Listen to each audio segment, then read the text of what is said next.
ويعبدون من دون الله ما لا يملك لهم رزقا من السماوات والأرض شيئا ولا يستطيعون فلا تضربوا لله الأمثال إن الله يعلم وأنتم لا تعلمون ضرب الله مثلا عبدا مملوكا لا يقدر على شيء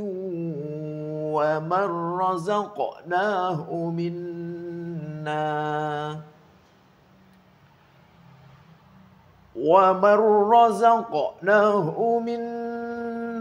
رزقا حسنا فهو ينفق منه سرا وجهرا هل يستوون الحمد لله بل أكثرهم لا يعلمون وضرب الله مثلا رجلين أحدهما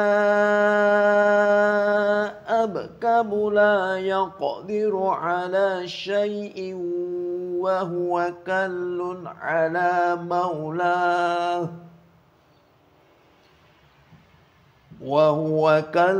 على مولاه أينما يوجهه لا يأتي بخير هل يستوي هو ومن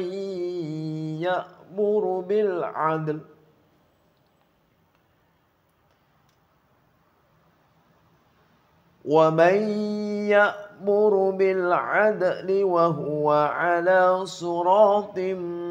مستقيم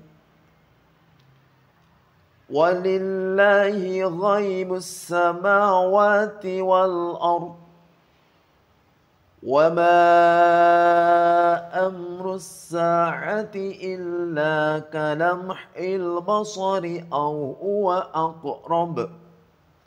إن الله على كل شيء قدير والله أخرجكم من بطون أمهاتكم لا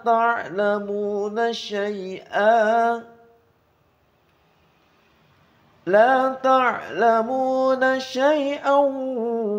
وجعل لكم السمع والأبصار والأفئدة لعلكم تشكرون ألم يروا إلى الطير مسخرات في جو السماء ما يمسكهن إلا الله إن في ذلك لآيات لقوم يؤمنون